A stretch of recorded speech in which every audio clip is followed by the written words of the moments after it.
Hey strangers, hello and welcome to another episode of The Strange Sessions. I feel like we're lucky to be alive right now. I don't know. It's been a rough winter. It has been. And it's barely, through February. I'm Krista, and my co-host is Kurt. Hi. Hi, Kurt. Hi, Krista. We're both sick. We're both sick. We've been through 2 blizzards and negative 50-degree weather, and that's not even like a wind chill. That's just like air temperature was negative 50. That was the week that we were supposed to record our other episode, and we're like, yeah, probably not. That week was just insane. We had like a foot of snow that Monday, and then Wednesday it was negative 50. Negative 50, down to negative, I think, 59 it got. It was crazy. I did not leave my apartment that day. No. I mean, that was one of the only times that I can remember that they didn't have mailmen out. Right. They actually canceled the mail. Yeah, they canceled the mail crazy. because it was that cold. Yeah. My dog, Lucy... I should have said mailmen, mail people. Mail carriers. Mail carriers. My dog, Lucy, who normally you have to coax to come back inside, would like go out, run around, stand there and hold up one paw, then hold up the other paw. It was so bad. Get your butt back inside. It was so bad. And then yesterday we got nailed with another foot of snow. And I didn't think we were even going to be able to get together tonight, but like it's like sunny. It's sunny and the streets are clean, and it's like, how the heck did that even happen? Because it was coming down really good. I'll have to post a picture from the studio window because there is a snow drift that has got to be like 4.5 feet and it's tall. Not even from a plow. It's just the a drifted drift. snow, and it's up like a quarter way up through the window. Yeah, it's kind of crazy. So, and then we are both sick with colds. Yeah. So hopefully we don't... Mine's still hanging on. I'm on week 3 now of this stupid cold. I'm on day 2 of mine, but mine seems to be going away. I hope it does. So I'm all jacked up on Dayquil. So we'll see how that goes. So I'm going to be editing a lot of coughing, sniffling, and sneezing, throat clearing, out of this episode. But hey, we wanted to get here today for you guys because we have no more backup episodes, so we kind of had to. So we're going to need to get together and record some more. Do we want to give a shout out to our new strangers? Yes, we are going to give a shout out to our newest strangers, and those are Randeep Singh Panasar. Oh, okay. I welcomed him because that's a name you don't forget. No, exactly. Troy Dunn, Jason Gallmeyer, Murray Peck, Shayna Shalou, my cousin. Hey, Shayna. So glad you're listening. And Ryan Grunke. Those are our new strangers. Welcome, guys. Welcome. And we're going to kind of speed through this. We're going to try to get our titillating 20 down to titillating 10 because this is going to maybe be a lengthy episode. I'm not exactly sure. So we're going to kind of speed through this stuff here. We don't really have any housekeeping. No, which is surprising because it's been a few weeks. Yeah. I'm glad people seem to like the backup episode. Yeah. But like you said, it was neat listening to it because it's been so long since...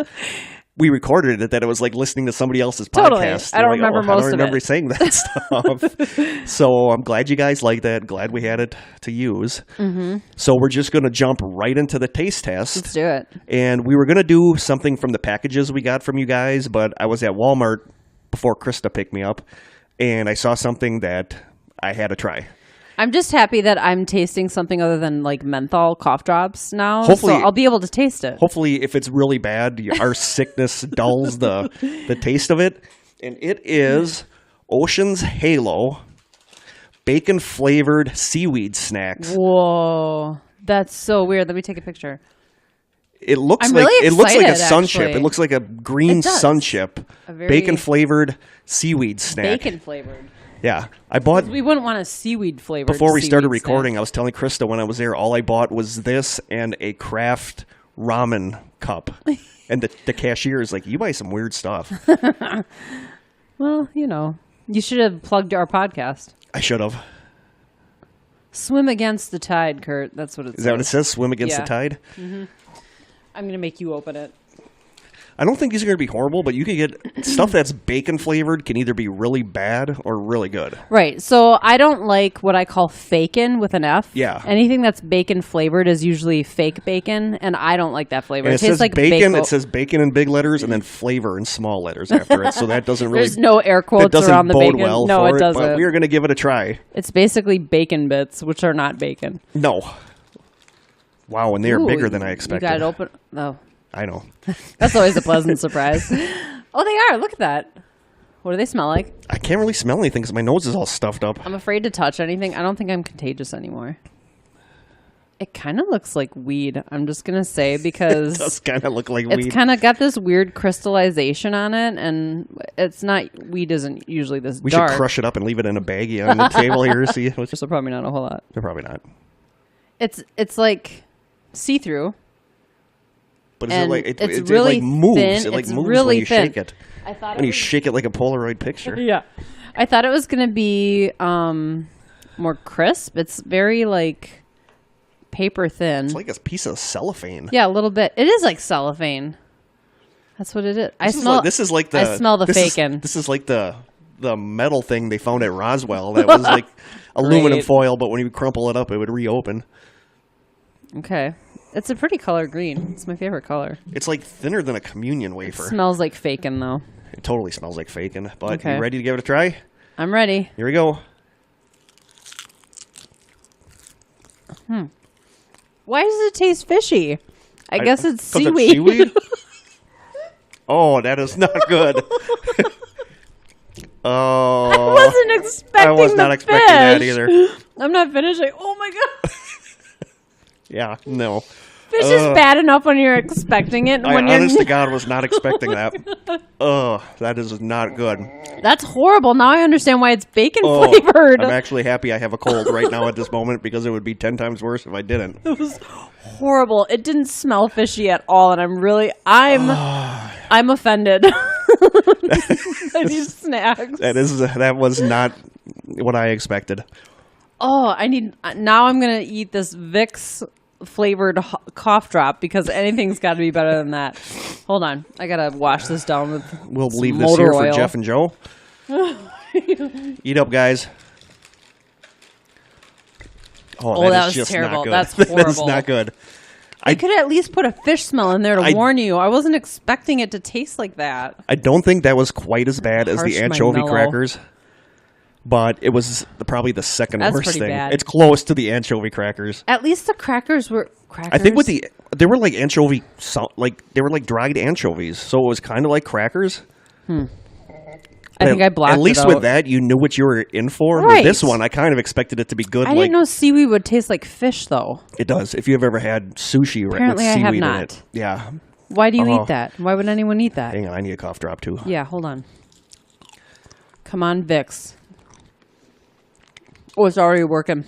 That was bad. That was horrible. A scale of We have 1 nobody to to 10? blame but you, Kurt. Scale of 1 to 10? -3.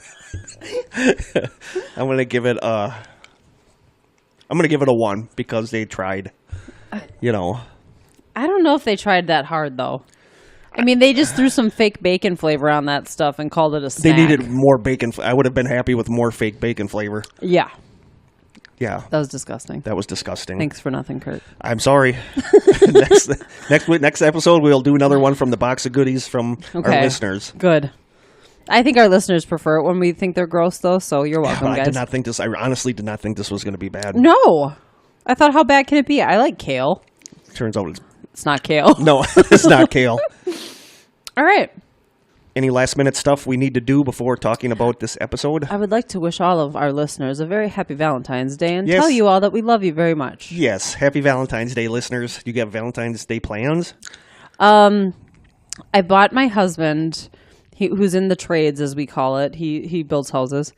A set of milk chocolate that's in the shape of like a toolkit. Oh, that's cool. So there's like a chocolate wrench, a chocolate hammer, That's a awesome. chocolate, and a card. I ordered them both on Amazon because I knew I was not going to get to the store to get this stuff. Not with the way things have been. I happen to know that he got me one of those ginormous cards because he tried to sneak it in the house one day and I saw it like 2 weeks ago. And he said he would not have time to get me anything. And I said, just order food tomorrow so I don't have to cook. And that's my gift. That's a good gift. Yeah. Nice. Anytime I don't have to cook after work, I'm happy. Nice. At least you got good stuff going on. Yeah. And you're going to I'm going to a museum the or something? Maritime Museum in Manitowoc is they're doing a program on couples in World War II when they're going to be like reading letters that, husbands sent their wives and stuff like that. That's really cool. It is really cool. So I'm going to that with some friends from work. So I'm kind of excited about that, actually doing something. Yeah. My Valentine's Day gift to you is the rest of these bacon seaweed things. We should give it to the people in the there's gym on the there's way kids out. out. They There's look kids out. healthy. I'm like, dude, try this. You'll totally get high. Yuck. Oh, gross. But anyway, we are going to dive right into this episode because this is the episode that I have been teasing for as long as I can remember. I think we were going to do it last year. Maybe. I can't believe I was going to do this as part of my favorite mini mystery because this is going to probably be our longest This episode. is probably going to be a long episode because there is a lot to cover here. Okay. And I am absolutely obsessed with this story. This is one of my favorite weird stories. I remember the first time I read about this, I was like, how did I never hear about this before? This is kind of amazing. I think this is one of those where I think I don't know anything about it. But then once I start talking about it, I'll you'll be like, probably oh yeah, I recognize remember it. reading about that. And it was actually, you know, like I believe in synchronicity and all that stuff and that me things too. happen.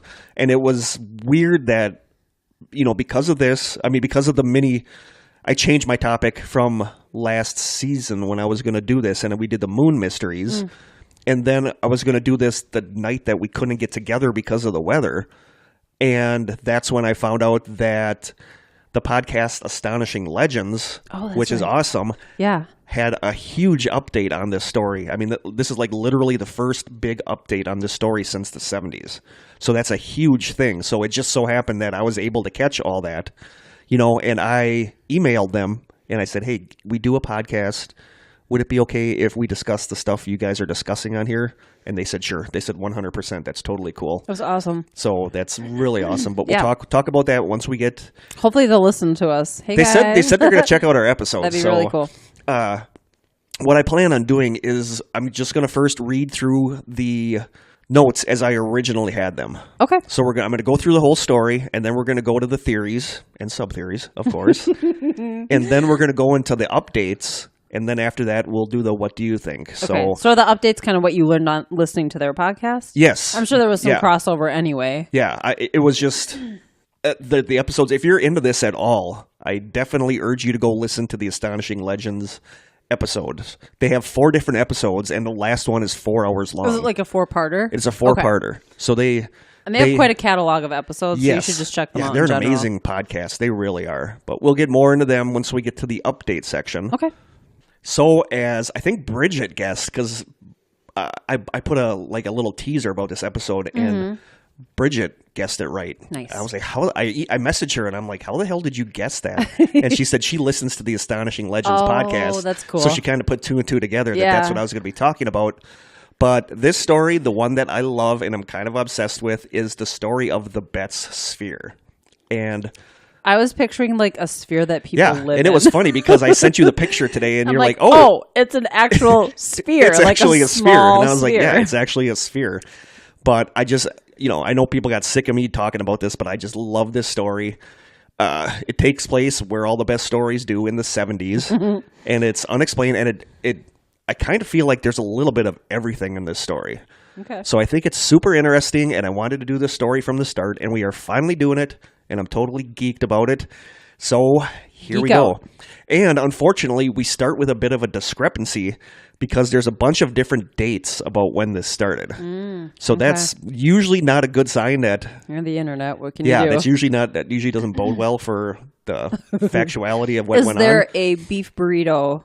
There is recipe? no. Okay, This is not the Maura Murray fiasco. Was it a beef burrito? I don't A steak remember. burrito. A steak burrito. Yeah, Oh where my the steak God. burrito recipe was mixed in with our notes somehow, and it's just awkward.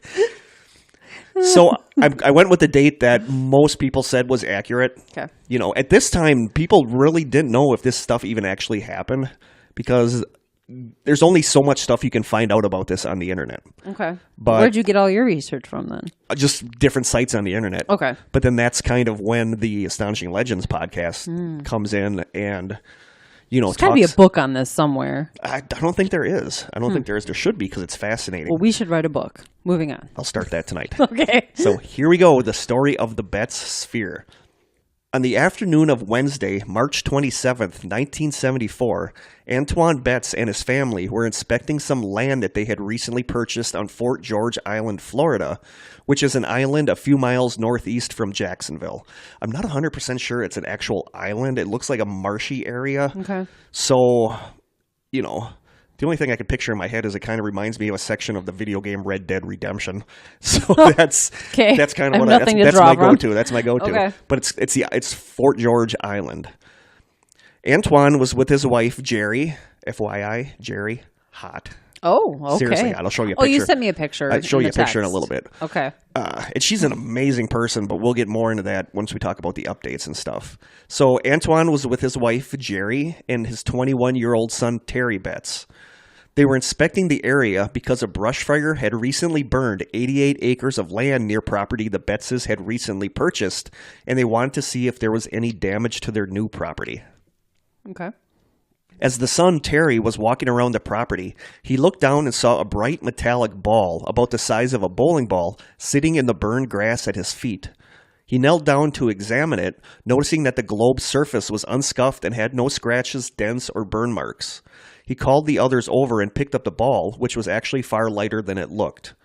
Turning the globe over in their hands, the only marking that was visible on it was what looked like a triangle etched into the surface.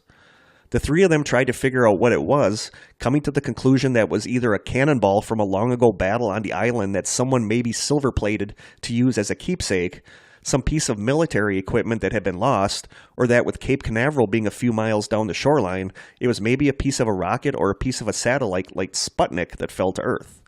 And part of Sputnik fell in Manitowoc. Mm-hmm. That was our big claim to fame before the Stephen Avery stuff.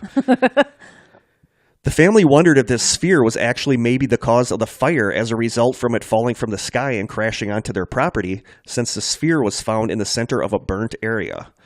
But after searching the area, they saw no signs of a crater, and the orb showed no signs of any damage whatsoever. Whatever it was, the Betzes thought that it would make a cool knick-knack or conversation piece, and they truly wanted to know what it was, so they took it home with them. For the next 2 weeks, the metallic sphere sat on a shelf in Terry's bedroom. One afternoon, Terry had a lady friend named Teresa Frazier over, pitching some woo, spitting some game. Is this the son, the 21-year-old son? Yeah, 21-year-old son. And hey, these want people to come back are to all my mom and dad's house? These people are all very, very smart people. He's actually a pre-med student. Okay.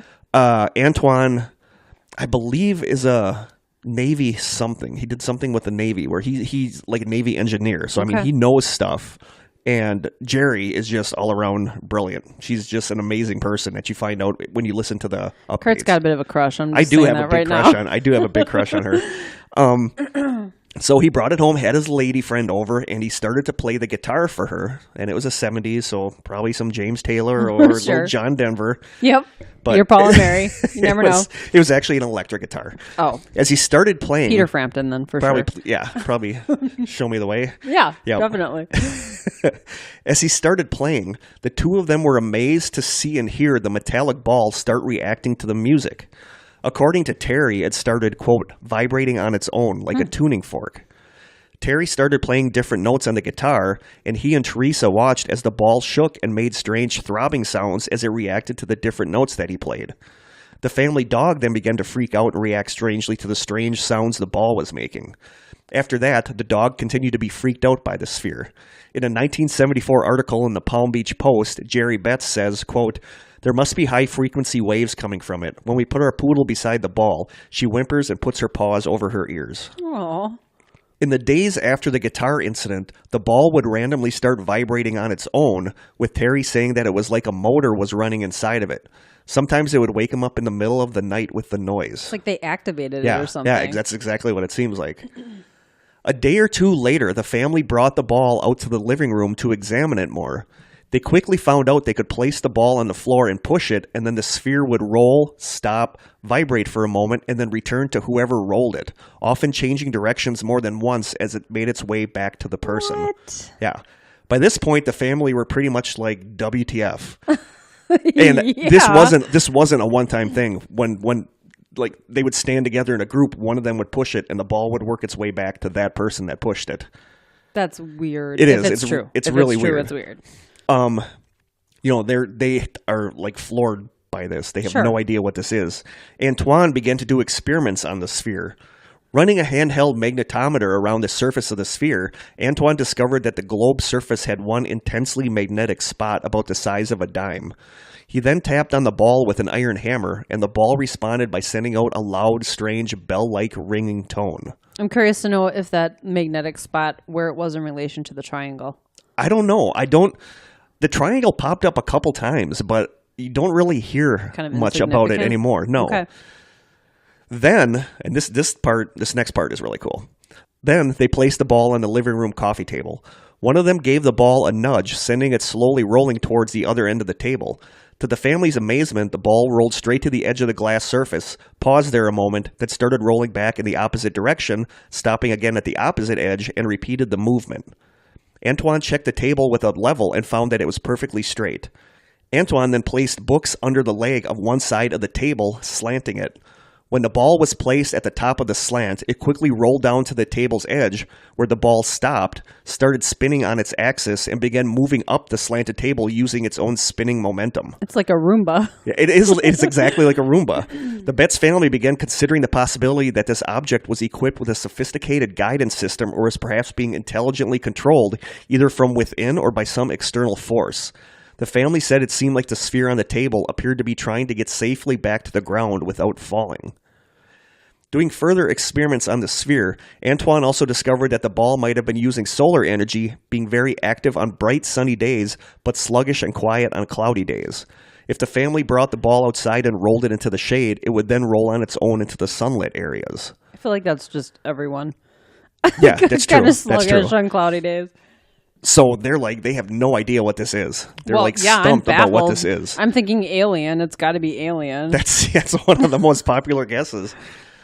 The ball also seemed to dislike being shaken. In the April 16th, 1974 of Lodi, California's News Sentinel, Jerry stated, quote, "If you shake the ball vigorously and then place it on the ground, it feels just like a huge Mexican jumping bean trying to get away from you."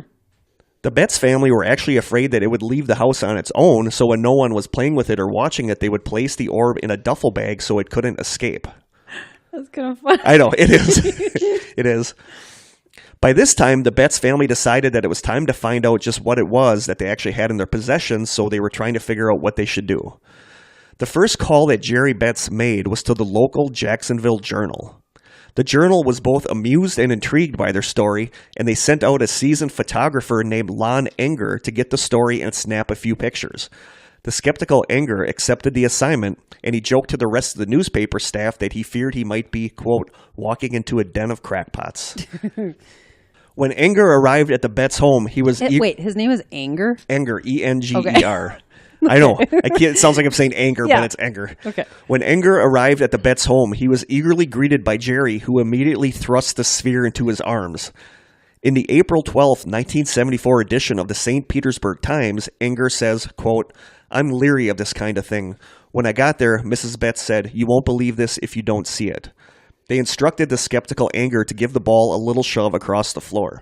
In Enger's own words, quote, 'She told me to put it on the floor and give it a push. It rolled a little ways and then stopped. I said, so what? She said, just wait a minute. It then turned by itself and rolled to the right about 4 feet. It stopped. Then it turned again and rolled to the left about 8 feet, made a big arc, and came right back to my feet.' So now he is like, holy crap. It's weird that it doesn't make... You'd think it would just stop and go directly back, yeah, but it seems doesn't. to wander around a little bit. It does. So he's like stunned by this. Yeah. And he does it several times, and every time he does it, it comes right back to him. So he has no idea what this is. Enger examined the steel ball intently, and like the Betz family before him, he could find no seams and no indication of a manufacture on the surface except for that weird little triangular symbol stamped on its side. Enger also confirmed the Betz's statement that the sphere seemed to be making strange noises inside of it.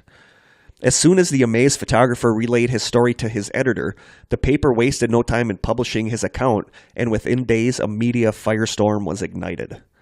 Within days, everyone wanted to come and see the mystery sphere. Reporters from the New York Times, the London Daily, and dozens of other papers from as far away as Japan called or traveled down to St. George Island to see this mystery sphere with their own eyes.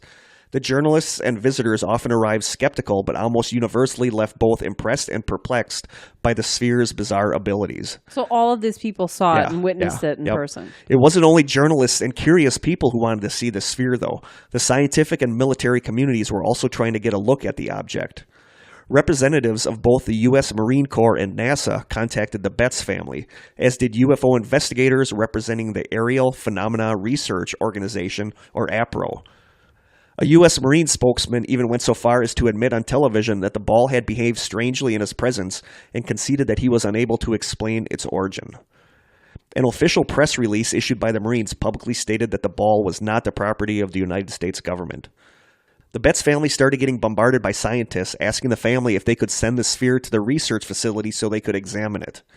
According to Ronald D. Story's 1980 book, The Encyclopedia of UFOs, quote, after notices appeared in the press, Dr. J. Allen Hynek of Northwestern University requested that the ball be sent to him for examination.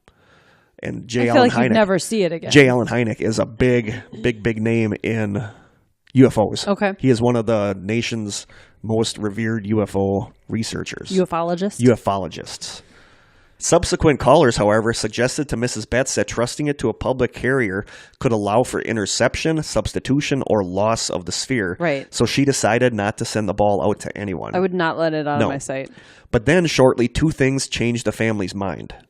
The first was the constant attention that the family was now receiving. They would get dozens and dozens of phone calls or people showing up at the house at all hours to see the sphere. The family, which had intentionally chosen an isolated place to live, had become overwhelmed by the press feeding frenzy, and in the April 14th, 1974 edition of the Palm Beach Post, Jerry was quoted as saying, quote, we came to Fort George Island to get away to a serene atmosphere. Now I can't get away from the telephone. It means nothing to people in the West that it's midnight here, and when they quit calling, those on the East wake up and start calling. So they were getting annoyed. Yeah, they were getting annoyed. Annoying. The constant attention started to really wear on the family. And the second thing was that things kind of started to get even weirder. The Betz family started hearing the sound of an organ playing inside the house at night, but the family didn't own an organ. What? It was described as a kind of funeral dirge. And the same time the organ sound started, doors began loudly slamming by themselves during the day and night with no explanation, and strange voices and laughter were often heard inside the house. So then the family is like, let's send this out. So they sent the ball out to get tested. They decided to send the orb to scientists who were posted at the Jacksonville Naval Air Station. The initial efforts, okay, in this part there's some discrepancy about whether or not they could see inside of it with the X-ray machines. Mm-hmm. Some accounts say no, some accounts say yes, but we will get to that answer when we get to the updates. Okay. Did anybody measure EMF? I don't think so. Because EMF is known to cause hallucinations and things like that. Coming up, one of the guys that examines it said there's radio waves coming out of it. Okay, interesting. So the initial efforts of the Navy scientists were met with dead ends as their X-ray machines were not strong enough to penetrate the orb. According to Navy spokesperson CPO Chris Berninger, quote, our first X-ray attempts got us nowhere. We're going to use a more powerful machine on it and then run spectrograph tests on it to determine what metal it's made of. There's certainly something odd about it. Eventually, the scientists at the station were able to determine that the exact size of the sphere was 7.96 inches in diameter and that it weighed precisely 21.34 pounds. They also concluded that the shell of the orb was approximately 1/2 inch thick, which, according to the report... How could they figure that out? I don't know. By weight? I don't something? know. That's some of the discrepancies. But that involves the X-ray stuff, and we will get to that with the updates.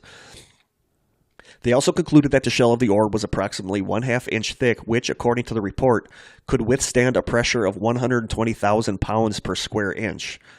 And it was made of stainless steel, specifically magnetic ferrous alloy number 431. Oh. This alloy is a magnetic nickel-bearing stainless steel designed for heat treatment to the highest mechanical properties and corrosion resistance. It's also reported that the Navy team, and this is where you get into the discrepancy because there's two different reports. It's interesting to me that they were able to identify what it's made out of, though. Yeah. So it's not like some foreign substance that nobody can identify. No. It's also reported that the Navy team's powerful 300 kilovolt X-ray also discovered 2 or 3 smaller spherical objects inside the ball that were surrounded by a strange halo made of a material with an unusual density. They also noted that the sphere displayed 4 different magnetic poles, 2 positive and 2 negative, which were not concentric, and also that while the orb was intensely magnetic, it did not show signs of radioactivity and did not appear to be an explosive. At this point, the Navy scientists wanted to cut into the object to get a better look, but Jerry Betz refused. She stated to the press, quote, I told them that we expect a comprehensive report in 2 weeks, and if it can't be identified as government property, I want it returned to us. The Navy returned the sphere, but the majority of questions remained as to the origin and identity of the object. At this point, the Betz family began to seriously consider the possibility that they were in possession of a genuine extraterrestrial technology, or as some of the Betz' neighbors called it, the, quote, alien bugging device. According to Jerry, quote, if no other explanation can be found that's as logical as any, who could say what's on other planets? Even speculations have been proven wrong. The Navy says what it isn't. They say it isn't an explosive, so we still want to know what it is. The whole, the poles that were in it, it doesn't make sense the way they're described. Nope, that doesn't seem possible. Nothing about this thing makes any sense. It's true. The Navy, as you can imagine, was hesitant to even entertain the extraterrestrial origin idea. Berninger stated in the April 15, 1974 edition of the Palm Beach Post, quote, I don't know who manufactured it, but I say it came from Earth. We do know that it's not explosive and presents no hazards. The Navy stated that the sphere was not anything made by the U.S. Navy or any of the military branches. The U.S. Marine Corps sent 3 of their scientific experts to investigate the ball at its Florida home. One of the Marines spoke for the trio of scientists on statewide television and admitted that the object had behaved in their presence against the laws of physics and confessed his inability to identify it. In an official press release issued shortly following their visit, the Marine Corps publicly stated that the sphere was indeed not property of the United States government. So nobody knows what this thing is. Nobody will take credit for it. No. Then, on April 13th, 1974, Dr. Carl Willinson, representing a research firm known as the Omega-1 Institute in Baton Rouge, I know, that's like such a weird name. It's like a Star Trek kind of thing. The Omega-1 Institute in Baton Rouge, Louisiana, showed up at the house. Dr. Willinson examined the sphere for over 6 hours and discovered, quote, radio waves coming from it and a magnetic field around it. Dr. Willinson confirmed the Navy's discovery of multiple magnetic poles within the sphere and claimed that this phenomenon was a, quote, mindbender, as the field began to fluctuate based on an unknown pattern. This, he claimed, defied the laws of physics. And he said that there had to be some sort of power source creating this magnetic field, but there was no power source that they knew of inside the sphere. And there were no seams or anything on the sphere to open it. It's from a parallel universe. There was nothing that showed that it was put together. You know, even if they welded it, there would have been seams. There would have been something. How deeply was the triangle etched into it? Not deeply, Is there I don't a picture think. of it? No, I could not find any pictures of the triangle. I'm like, is that a button? Just press it and I don't know. Opens up and... I don't know, but he said that the whole 4 different magnetic poles, thank you, was a mind Dayquil's bender. Kicking in, Hunker. Yeah, the Dayquil is kicking in. Starting to get a little dizzy. He said it was a mind bender. Dr. Willinson also witnessed the sphere's ability to propel itself across surfaces and abruptly change directions, but was unable to determine a pattern in the movement or explain how it was even possible. One of the theories given was that it might be a damaged extraterrestrial probe or perhaps even some sort of anti-gravitational device. In the end, the Omega-1 Institute's findings regarding the identity of the mystery sphere were just as inconclusive as the Marines and the Navy's, and the Betz family were no closer to the truth. It seems to have like a consciousness about it. That's what everybody mean? says. It seems to have like a self-preservation mode that it protects itself from falling. It doesn't like certain things. Like... One of the funniest things I read somewhere was that somebody said, who's to say that aliens are our size? That might have been a UFO that wasn't able to fly. So they're shaking this thing and pinging it. And, I never thought of that. Yeah, so that's actually kind of a cool idea. Sorry, little guys. Cute little aliens. Cute little aliens. So they're still stuck. This weird Omega-1 Institute that the Astonishing Legends guys looked this up, and apparently this was a legitimate. It existed. Wasn't there a movie where a kid found an alien spacecraft and it was a sphere? There might have been. And it was like a well-known movie. Maybe it wasn't shaped like a sphere though. And he got inside and there was just like this chair. I'd have to Google it. 80s movie about alien space Flight of the Navigator. Was that what it was? Yeah, 1986. I never saw it. And that's like that was my heyday. That was my heyday. You would have thought I would have seen that. And the ship was like, it talked to him and stuff. Yeah, 86. I still had hope for my life back then. Hopes, dreams. So much. Oh, it wasn't really a sphere though. It was like a walnut shaped. It's like a smushed sphere. Yeah. Never mind. Bad comparison.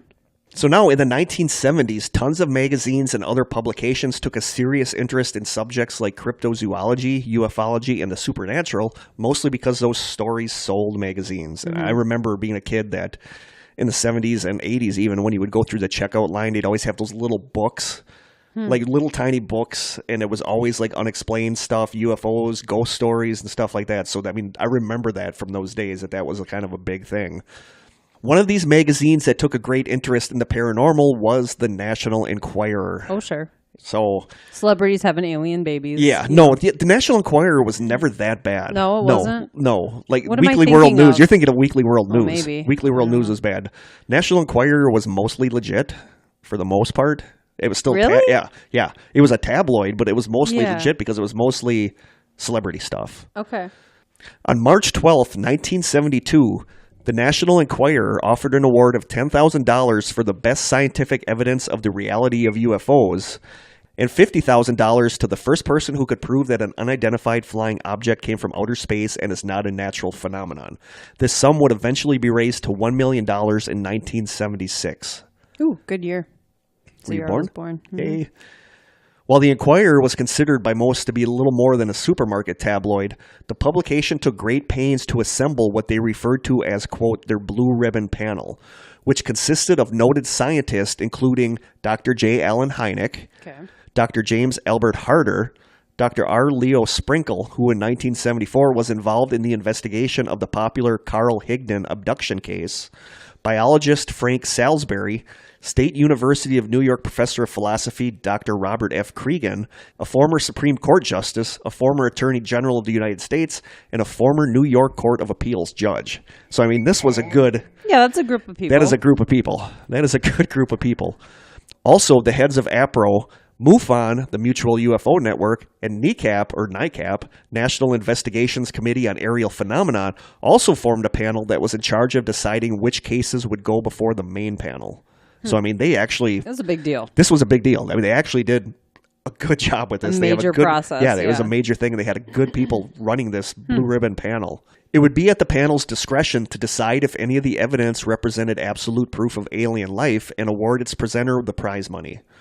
Up until this point, the only winner was Durrell Johnson and family, who were involved in the Delphos, Kansas UFO encounter, resulting in a puzzling series of photos which won them $5,000 for scientifically valuable evidence on UFOs. In 1974, the panel convened in New Orleans, and the Betz family decided to send the Mystery Sphere to the event. They didn't care so much about the reward money. They just wanted to show the sphere to these scientists who might be able to suggest what further analysis might be performed to help identify the orb. The Betz family had money. Their house that they lived in was, like, I think it's technically a castle. It's like really? Yeah, I can show you pictures later. It's a really cool place. So they had money. They never cared about money. So that was never a thing. It's just that this drove them nuts, wanting to know what this sphere was. So Terry Betz made the trip to New Orleans with the sphere. Needless to say, the Mystery Sphere became the center of attention, and between April 20th and 21st, 1974, the device was subjected to yet another barrage of tests. And one thing is, if you pay attention to the dates, this was pointed out by the Astonishing Legends guys, if you pay attention to the dates, all of this happens really, really condensed. I mean, this is all happening very quickly. You know, they found the ball in March, and now it's April 20th and 21st, and they're going to the National Enquirer panel. So all this stuff happens in a very short span of time. While the panel confirmed much of what the Omega-1 Institute, the Marines, and the Navy's researchers had already revealed, it could not discern the origin of the orb, but as intrigued as the panel members were by the object, the fact that it had no direct connection to any UFO sighting eliminated any possibility of the Betzes winning the $50,000 reward. In the end, J. Allen Hynek surmised that the object was likely man-made, although he conceded that he had no idea what it was or where it came from. But the orb caught the attention of another member of the Blue Ribbon panel. Dr. James Albert Harder, a professor of civil and hydraulic engineering at the University of California at Berkeley, became increasingly intrigued by the reports he had been reading regarding the Betz Sphere, and he was excited at the opportunity to examine the object firsthand. Following the National Enquirer competition, the Betzes allowed Harder to examine the globe. In an announcement made at the International UFO Congress in Chicago on June 24th, 1977, Dr. Harder presented his findings regarding the Betz Sphere. According to the book, The Encyclopedia of UFOs, quote, Dr. James A. Harder, APRO's consultant in civil engineering, commented that an X-ray of the sphere should result in a donut-shaped presentation. However, the Navy X-ray showed two internal spheres after the 300 kilovolt X-ray bombardment rendered the shell invisible. This indicates that the internal material is much more dense than the stainless steel shell. Thus, a substantial portion of the weight in the internal material and the shell could be much thinner than half an inch. He asserted, based on his X-ray studies, that the two internal spheres are made of elements far heavier than anything known to science. While the heaviest element yet produced in any atomic reactor here on Earth has an atomic number of 105, and the heaviest element occurring naturally on Earth is uranium with an atomic number of 92, Harder claims to have determined that the Betz sphere has atomic numbers higher than 140. He stated that if one were to drill into the sphere, the masses might go critical and explode like an atomic bomb. Because of this danger, and because this object is still presumably under surveillance by its makers, Harder warned the audience against any attempt to go to Florida to investigate the Betz sphere. So he thinks this is bad, that this is a... He doesn't think it's man-made, though, right? He doesn't say. I mean, okay. He says nothing on Earth has this material that's inside the sphere. That's inside. That's but inside the the sphere. outside is man. Well, at least... He doesn't know. Some reports that I've read have said that when they tested the metal on the outside of the ball, they found minerals or compositions of minerals that would only occur in outer space. So there's that. So it at least potentially traveled through space. Yeah. So, but he said he basically was calling the sphere a doomsday device. Said that if they drill into that, it'll blow up like an atomic bomb. Okay. So that was in 1976. That was 1977 when he presented. But going back to the National Enquirer panel when they decided that the ball wasn't going to win the money, Terry was given the sphere back and he returned to Florida. And strangely, this is pretty much where the story ends. That was where the story ended. There was nothing. Yep. So yeah, he went back to Florida with the ball, and there's like no stories after that. There's no stories after that. That's strange. But and then you go forward to 1977 after Harder said that he felt that it would blow up if you drilled into it. Right. After that was presented, reporters went to the Betz house to get their reaction to it, and it was completely abandoned. There was nobody there. That doesn't surprise me, actually. No. So after that, reporters from around the world sought out the Betz family members for their reaction to Dr. Harder's report of the sphere as a potential atomic bomb. But Antoine, Jerry, and the children could not be found, their homes seemingly abandoned.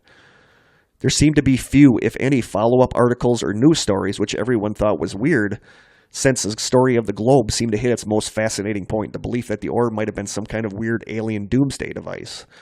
Some people believe that the Betz family buried the sphere or hid it somewhere and went back to the anonymous life that they originally wanted. Other people believe that after Dr. Harder's announcement that he believed it to be a weapon of some kind, the military took the sphere from the Betz family and are in possession of it today. Other people think that the whatever it was that created the sphere came to take it back. To this day, nobody knows what the Betz mystery sphere was, where it came from, or where it is right now. Have they seen the family? Does anybody know where they are now? That's in the updates. Okay.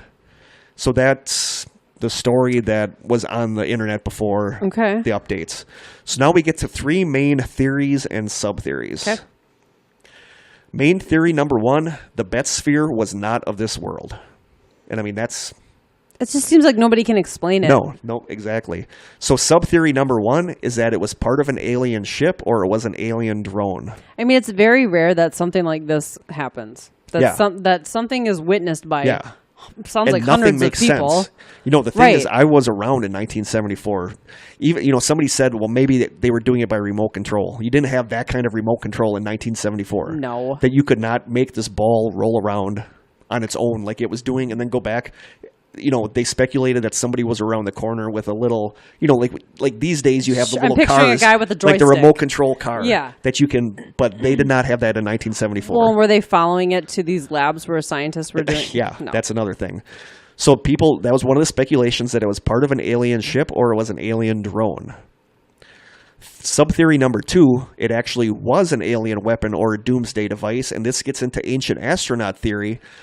And, some people believe that there was some kind of nuclear war way back in Earth's history and think that the biblical cities of Sodom and Gomorrah were actually destroyed by some kind of nuclear weapon. We'll get more into that in a future episode, but some people believe this sphere was one of those ancient weapons that was somehow unearthed and ended up where it was found, or that it was an alien weapon that was somehow left behind. I wonder if this has ever been brought up on Ancient Aliens. It has been. It has? It has. Okay. They have just talked about this on Ancient Aliens.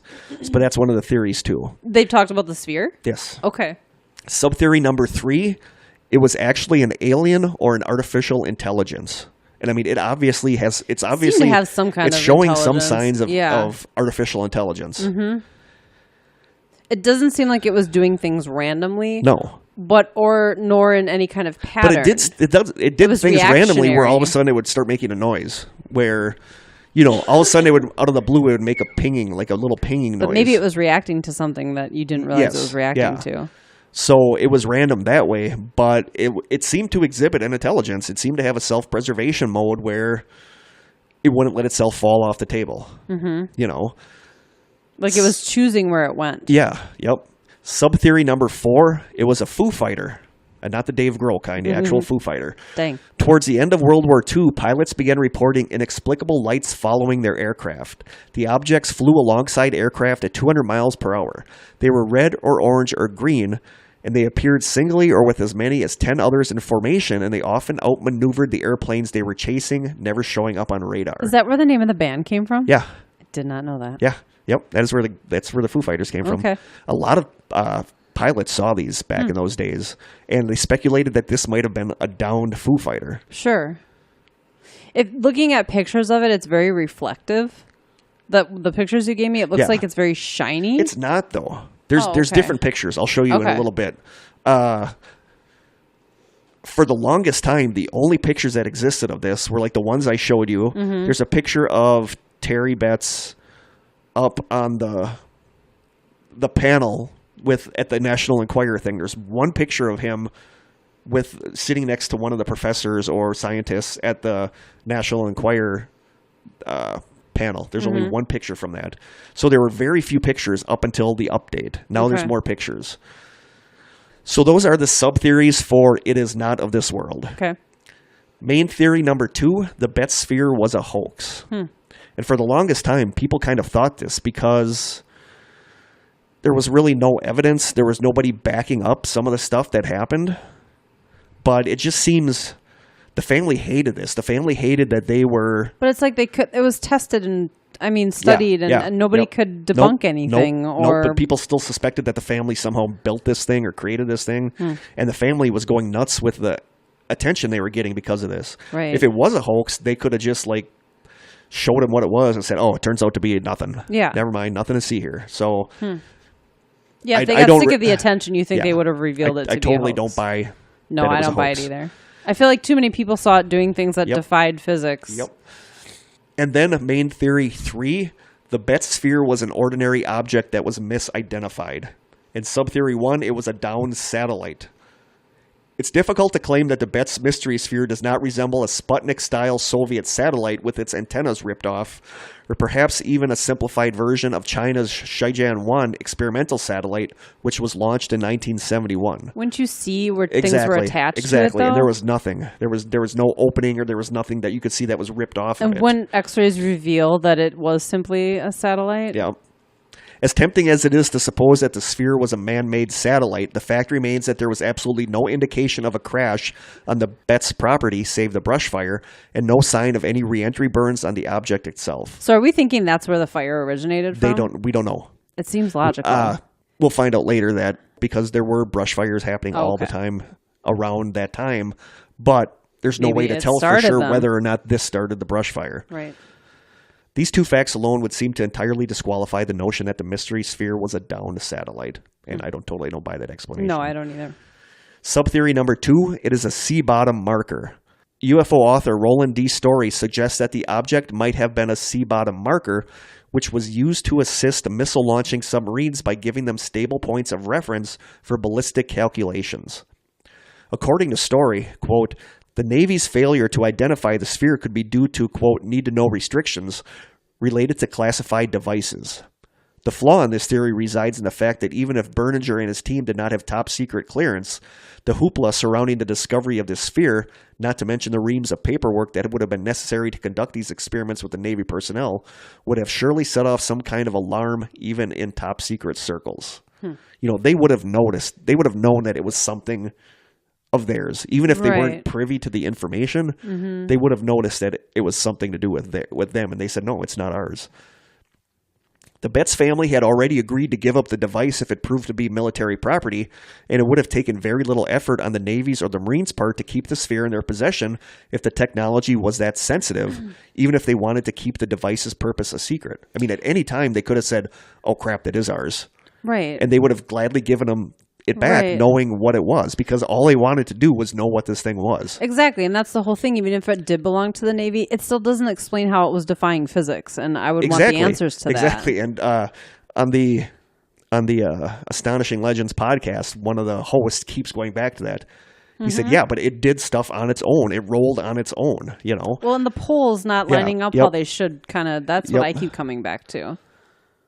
The flip side of this coin is that the Betz Sphere might have been a piece of top secret or even perhaps extraterrestrial technology, and that the military actually replaced it with an exact replica when they gave it back to the family.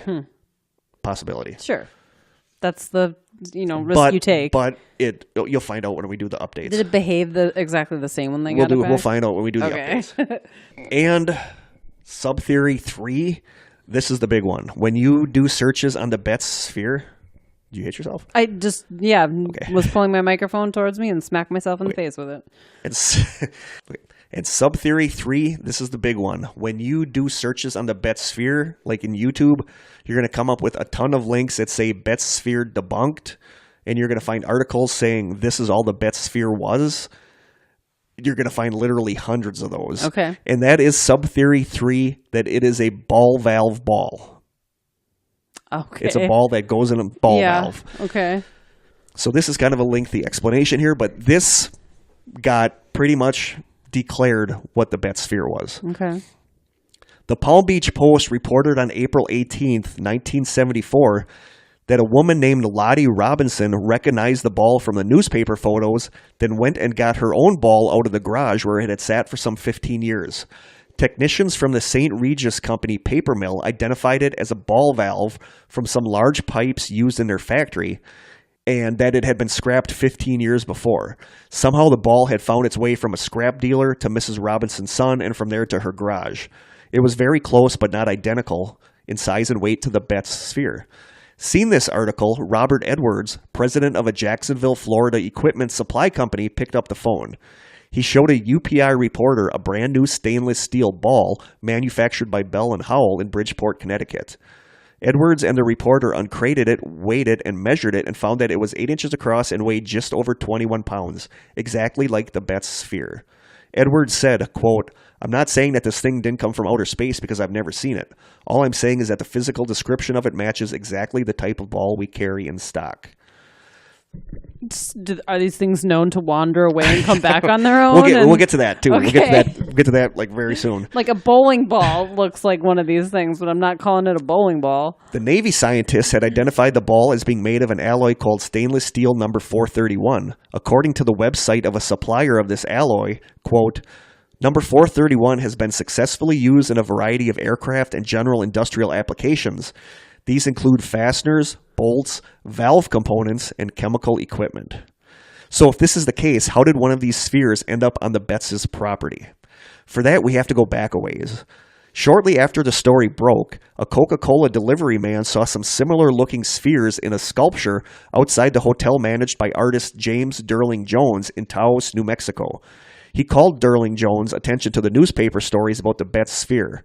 According to the April 23rd, 1974 edition of the Ocala, I believe it's Ocala Star Banner, Derling Jones claimed to have lost some of the orbs he was going to use for a sculpture when a few of them fell off the luggage rack of his Volkswagen bus while he was driving through the Jacksonville area near Easter of 1971 on his way home to Taos, New Mexico. Damn hippies.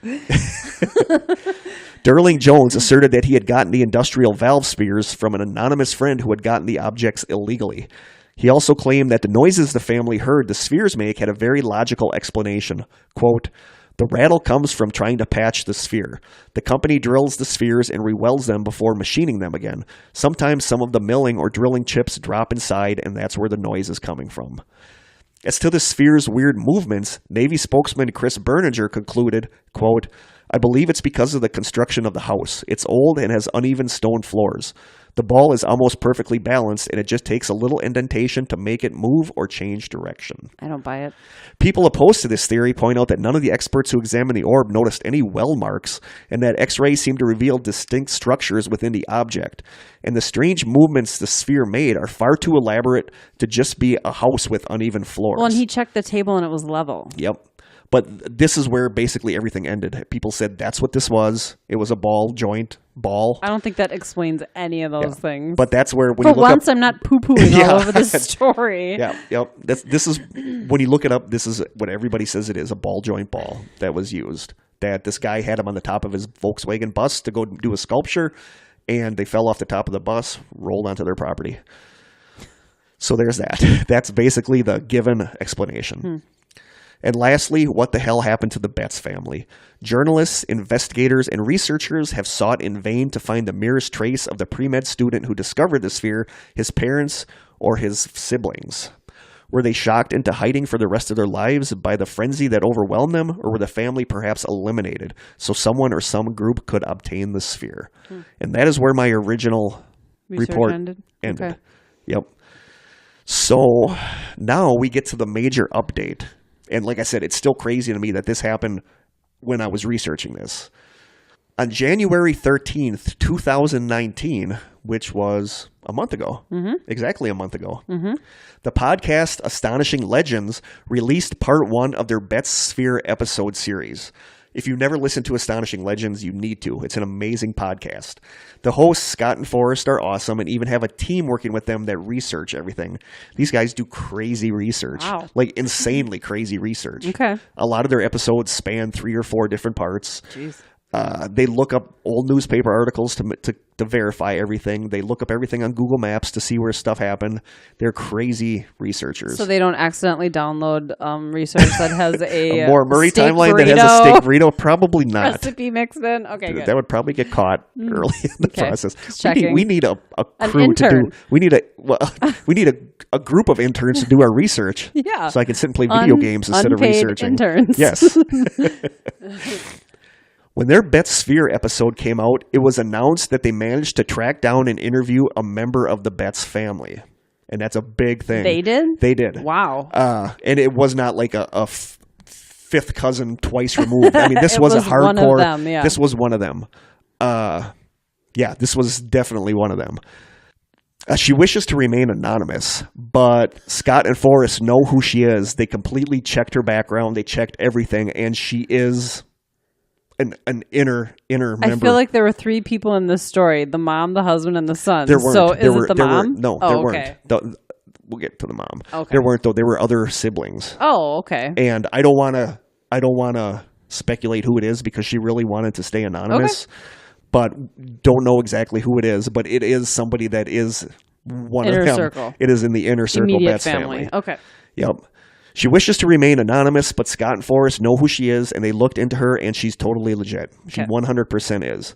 For literally decades, there's really been nothing new reported or cleared up about the story of the sphere, so this interview is a big thing. I emailed them and asked if it would be okay if I could discuss on our podcast some of the things she said, since it's their big scoop and all.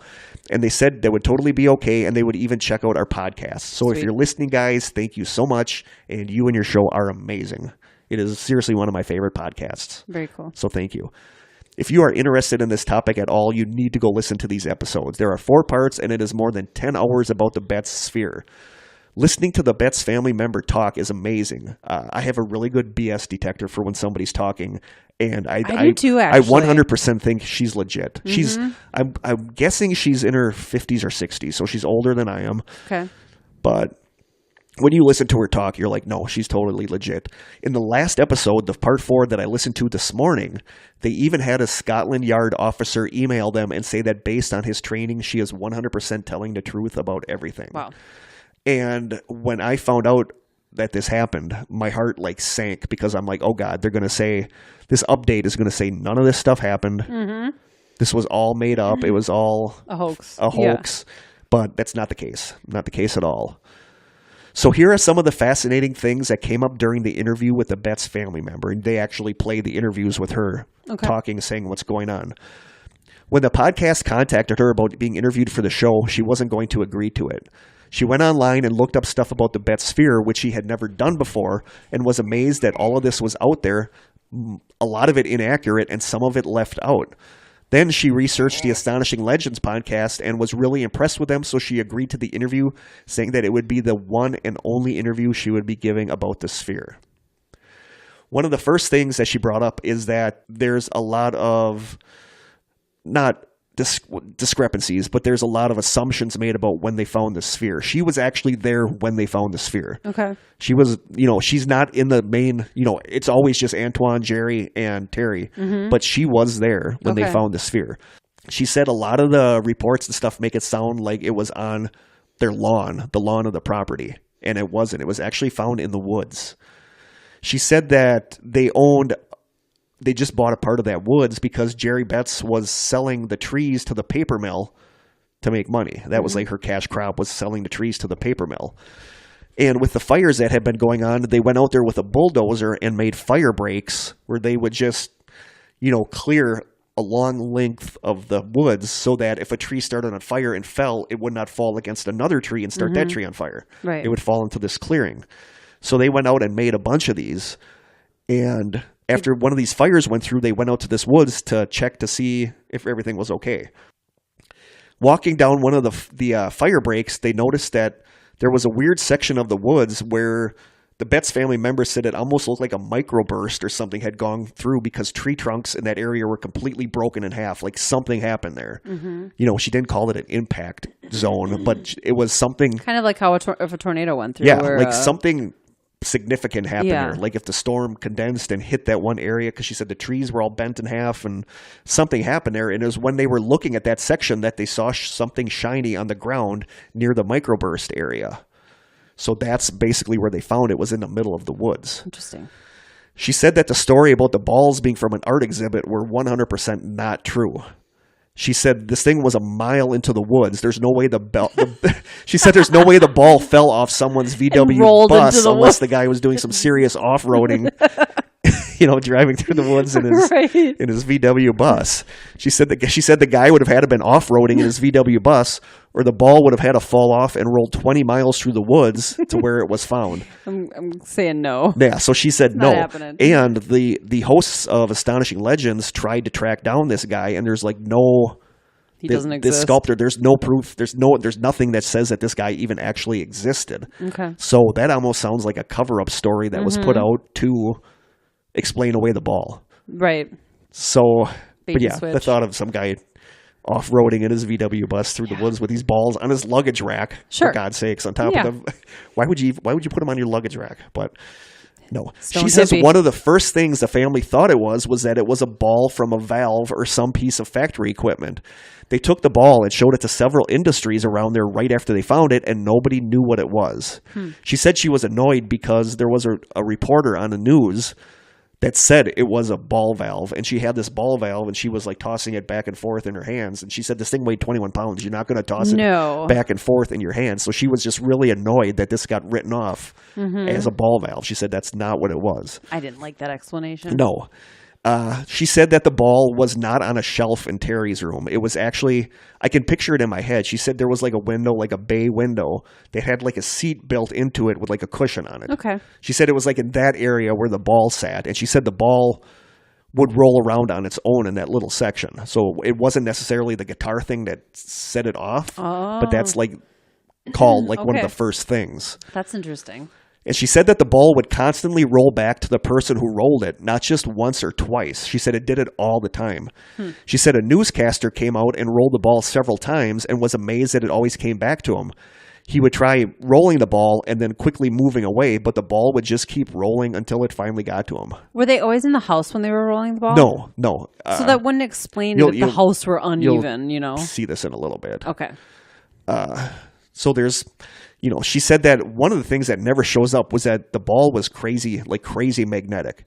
But she said it happened the more you played with the ball, the more you rolled the ball around, the more magnetic it got. And they realized that because one day they were rolling it around on that table, trying to roll it off the edge, and it wouldn't. And she said on one corner of the table there was a paperclip, and she said the paperclip jumped across the table and stuck to the ball. So then they rolled it around for a long time near one of those 70s metallic ashtrays. And she said it got sucked right to the ball, and they said they had to use all of their weight to pull the ashtray off the ball. So they said the more the ball rolled, the more magnetic it got. That's strange. Which is strange. And this was kind of a big thing. This is where the discrepancy in the x-rays comes in. Okay. She said that the ball was sent to the Mayport Naval Air Station to be examined. They called the Betz family back and said they needed a stronger x-ray because theirs wasn't strong enough to penetrate the shell. Okay. So they said they could not see inside the sphere. So they asked if they could take it to Cape Canaveral, but Jerry wouldn't let them. Jerry said that she was afraid of losing the chain of command of the ball, so she refused to let them take the ball. So she demanded that they send the ball back. So one night, a delivery guy showed up with the ball, but he also had a manila envelope with him. And the family says that they're convinced that they were not supposed to get that manila envelope because they opened it up and there was an x-ray of the ball. And that's where you could see that there were no seams on the ball, and the inside seemed to have smaller spheres with a strange halo or membranes about them with what looked like little wires sticking out. So the story of them not being able to x-ray it was just a story. They actually were. That's where the discrepancy comes in, is because they said that we could not x-ray it, but then they accidentally sent the x-ray that they took of it. Alrighty then. Because I'm going to show you the x-ray, because they actually sent the x-ray to the guys. Wow, we get to see the x-ray? Yeah. Oh, I'm excited. Like I said, this was like floored me because this is big. I've followed this thing for literally like 15 or 20 years. To have this stuff happen now, it's like, holy crap. Amazing. But I'm going to tell you before I show you the pictures, it's not what I expected. I expected, when they said there were 2 or 3 spheres inside, I expected bigger spheres. Okay, that's what I pictured. These are not bigger spheres. Okay. They're small. They're like the size of an M&M. Okay. So this is a pretty interesting case, isn't it? Yeah, really interesting.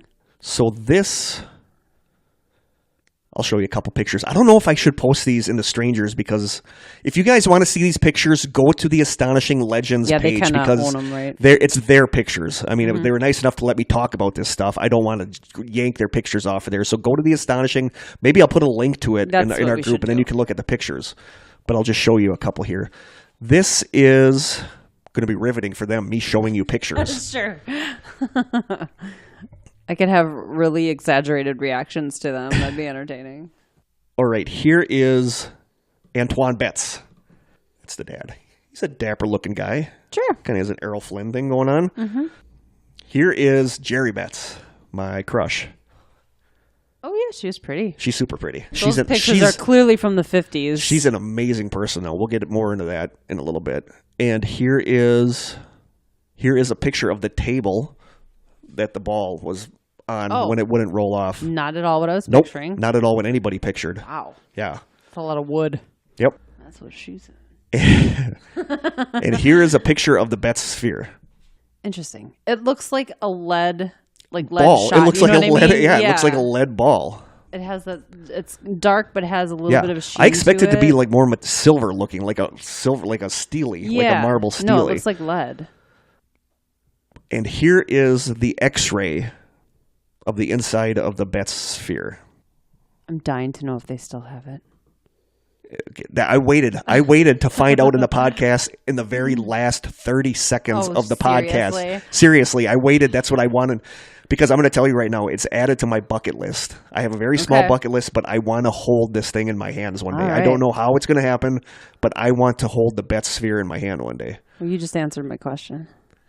So here, I'm going to magnify it. Here is the X-ray of the inside of the sphere. And you can see the 3... Oh, yeah. Like, they're really small. but you could see the 3 spheres, and It's they said interesting how they're kind of like they said concentric, like planets. that's exactly what one of the hosts of Astonishing Legends said. He said it reminds him of a strange. planetary Yeah. system. But they said it's weird that if you look, that one... Maybe it's a universe. They said that's, brought up its possibility, but they said that one is like a splotch almost, like it exploded. It's not quite as circular. No, and they said it looks like it exploded, and that makes them wonder if this ball couldn't do more things, but it exploding like that is what made the ball not able to disable it, basically, other than rolling around. That's strange. So that is the inside of the sphere that the family was sent, that they're sure they were not supposed to be sent. Wow. Very cool. But I expected like bigger... I want to say I was picturing like yo-yo size, but not. I was picturing but still, tennis what's balls. in there is weird. Yeah, those 3 things are weird. The fact that anything is in there is weird. Yep, and they said that. Are they solid? Are they hollow? Well, they said what's weird is that there's no seams on it, so they have no idea how this was open or these things were put in there. And they said what's really weird is that you couldn't hear the ball. You could hear the little spheres in there. You could not hear them rattle when it rolled. But they said, they said every now and then when it would just be sitting on the shelf or after you played with it, you would hear the sound of a ping. Like one of them hit another one, maybe. One of them hit the shell. You think so? But they said that that's when the family started to suspect that the inside was filled with a liquid, where it was filled with a liquid that was completely airtight, so you couldn't hear the sloshing. Because if it had a little air in there when you were rolling it, you would hear the sloshing of the liquid inside. Well, and it would the weight they would said change. They said the only thing that makes sense is that it was filled airtight with a liquid, like completely with a liquid that had these little spheres in it, and that every now and then they would go through the liquid and ping against the side of the. I feel like is that impossible to do though? It is impossible to do because there's no way to put this stuff inside the sphere. Right. That's why they cannot figure out. Because they said sometimes the sphere would just be sitting there on the shelf and you would hear a little ping, like something inside hit the shell. So it makes no sense. That's the only thing they could think of is that it was filled with a liquid or some kind of gas and it doesn't that would suspend the spheres inside so they wouldn't rattle. It doesn't look like the kind of material that would make a pinging noise either. It looks... And they said, why did the Navy lie about that they couldn't see through the... Right, that's weird. Whether they couldn't see anything on the X-ray when they actually sent the wrong X-ray. And some intern accidentally sent them the X-ray. That's what the Astonishing Legend guys had to laugh about that. Like, oh crap, can we get that back? So now we get to the Inquirer panel, which was really fascinating, I thought.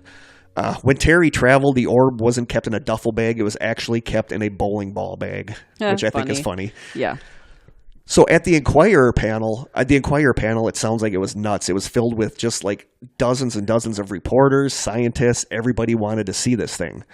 At the Inquirer panel, Terry had the ball roll up a plexiglass ramp from a dead stop for a bunch of scientists and reporters who were filming this and taking photos. Wow. And I guess they were just blown away that it would go from a dead stop and he could have it roll up an incline. So how do you fake that? Everybody was taking video. Everybody was taking pictures. During the panel, at one point, he got pulled aside by the military and told that his mother had just been in a bad car accident and was in critical condition. Terry tried calling home and couldn't get through. Everyone's lines were busy. He could not get through to anybody. All the lines were busy. The military said that they could get him home quicker, so they flew him home to the airport by his house. This happened? Yes. This is what the family member says happened. That always gets left out, is that they told him, your mom is hurt. She's in critical condition, just had a car accident. We can get you home. You got to go now. So what do you think that means that he did not do? He didn't grab the ball and He did not grab the sphere and left it there at the convention. So they flew him home. He got home, ran into the house, opened the door, and there's his mom in the kitchen doing the dishes. She's like, "What are you doing home?" And he's like, "Crap." Yoink. Yeah. So they're like, military. They're like, "Crap, we've been bamboozled." We've been bamboozled. So then they didn't know what to do. They didn't trust the military anymore because of this. So what happened was that 2 of the Betz sisters got in their car and they drove to New Orleans while Terry got on a plane to fly to New Orleans. So the 2 girls were headed there driving while Terry flew back to New Orleans. I think it was like the next day that he got there, and the car with the sisters had already got there. So he got there, got back to the hotel where they were having the panel, tried going up to the stage, and 2 military guys stopped him and said he could not go to get the ball because they were doing experiments on it at the time. because the ball was up at the panel and everybody was looking at it. So they stopped him from going up there and getting the ball. And at that time, a reporter saw him and is like, hey, that's Terry Betz. And then he got swarmed by reporters and people filming and stuff. And one of the reporters asked him, is there anything else cool the ball can do? And he said, yeah, there is. Let me show you. So then he walked through the soldiers because they didn't know what to do because they were being filmed at the time and they didn't want to like hold him back. Right. So he went up to the panel. He climbed up the little stairs to the panel, grabbed the ball, put it in the bowling ball bag, and walked out of the building. Check, yeah. So then he got in the car with the two girls and they drove back home. And they're certain it's the same one. It was That's the next day, right? They got back home. They got back home with the ball. And they realized something was wrong. The ball wouldn't roll on its own anymore. So they believed that during that day or two that Terry wasn't there, something had been done to the ball. It was still magnetic. It still had the weird magnetic stuff, but it would not, you could push it and it would just stay. Did they think it was the same ball or it had been switched?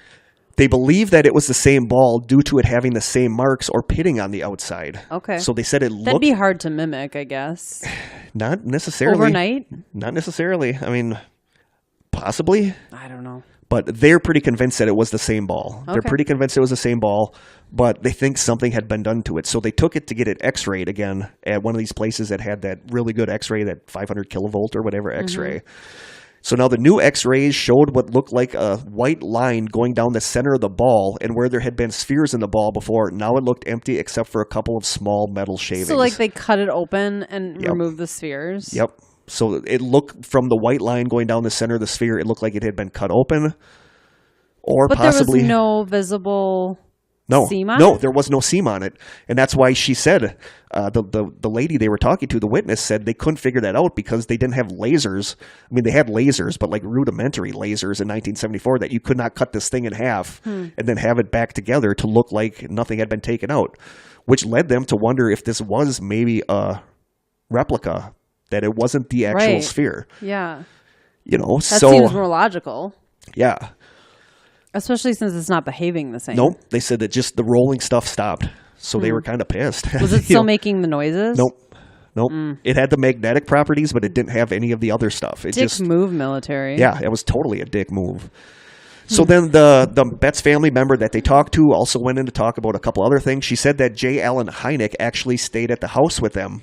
I think it was one night or a couple different nights, and that he was utterly fascinated with the ball. I guess that the lady they were talking to said Jerry was actually kind of pissed because during the night she got up and went to the bathroom and saw into the room that J. Allen Hynek was in, his bedroom, and he took the ball and was playing around with it, and she was kind of pissed that he didn't ask, you know, could I take the ball? He just grabbed it and took it. Well, it is why he's there. Yeah. I mean. Yep. So he played with it a while, and he was just fascinated with it. The lady from the family that they talked to said that Hynek told them he did believe the ball was not from our planet. Even though he's stated as saying that he believes the ball was not extraterrestrial, he told the family that he does believe the ball is extraterrestrial. It's extraterrestrial. Yes. Okay. He told the family that he believed the ball... Off the record kind of thing? Yes, off the record kind of thing. He told the family that he believed the ball should have been kept inside a Faraday cage so signals could not come in or be sent out because he was worried it was communicating with something. Oh, boy. He also said something about another one of these spheres showing up in England, which did the same things and ended up shooting through a family's ceiling in their living room. Yeah. Okay. And he also talked a lot with the family about UFOs, telling them that there had indeed been UFO crashes where alien bodies had been recovered. But, you know, the host of Astonishing Legends questioned whether this was disinformation or if he was... Misdirection. If he was, it was misdirection, or if he was testing the family's loyalty to see if they would say anything about what he said. Jerry is 100% convinced that Hynek is behind the ball not being the same ball when it came back. They think he did it? They think that he did it at the convention because he was one of the people on the blue ribbon panel. Wow. So she really thinks that he is responsible for that. After the conference incident, some people contacted... Oh, this is another thing about that. The lady they interviewed, I wish I had a name because I have to keep referring to her as the lady they interviewed, the Betz family member. Another thing she said is that after the news came out about the sphere, it got so bad that one of the daughters in the family had been married to a cop, And the cop had to basically move into the house because people were trying to break in. People were coming at all hours of the night looking in the windows and stuff, and it was just getting nuts. And after the conference incident, a couple people contacted Jerry who said that they were into technology and were interested in seeing the ball. They were picked up by the police officer's son-in-law, who immediately had a strange feeling about them. He picked them up at the airport, brought them to the house, and when they got out of the car, they gave him a $1,000 tip. They went into the house. Jerry instantly did not like them. She said she had a really bad feeling about them. And the son-in-law had a bad feeling about them. Just they felt really uneasy around them.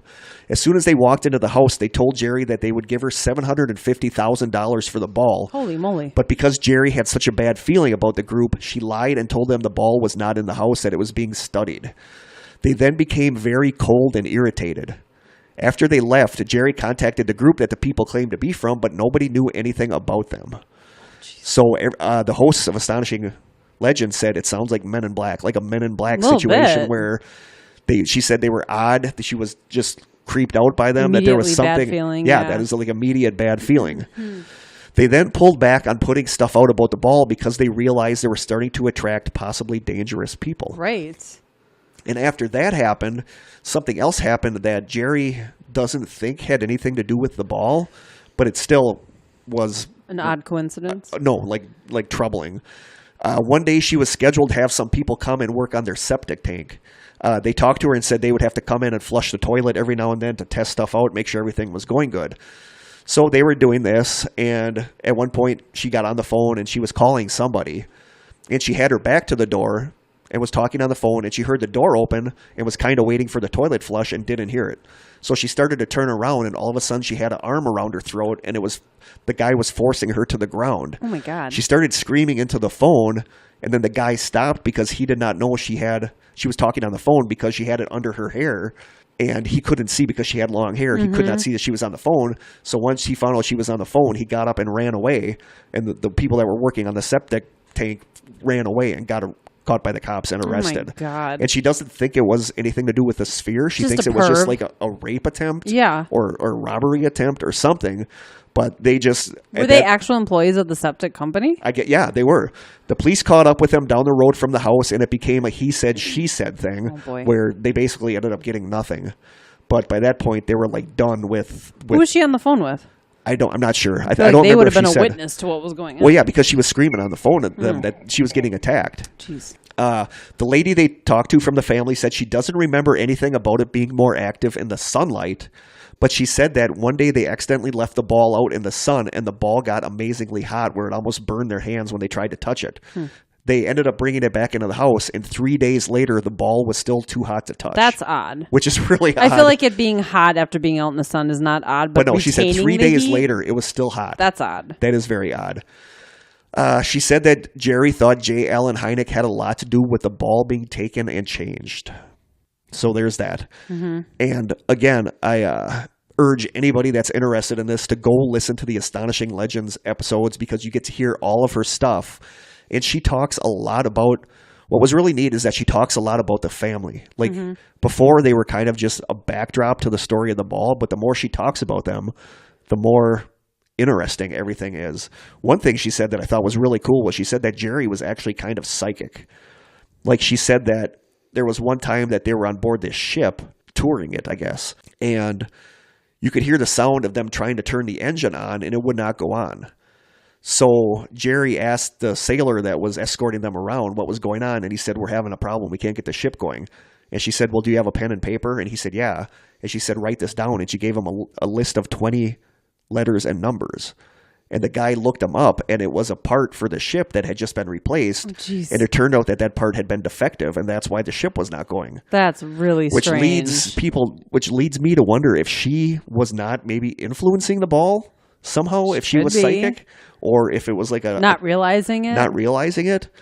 But I thought that was a really interesting thing. But Jerry is still alive. She's in her 80s, and she is still doing things with companies. Like, she's a smart, savvy businesswoman. All right. And she is a feisty feisty woman. She really is. She, like, the family member would, like, they would ask the family member questions. The family member would talk to Jerry and then get back to them and stuff. Okay. So she was kind of involved in it.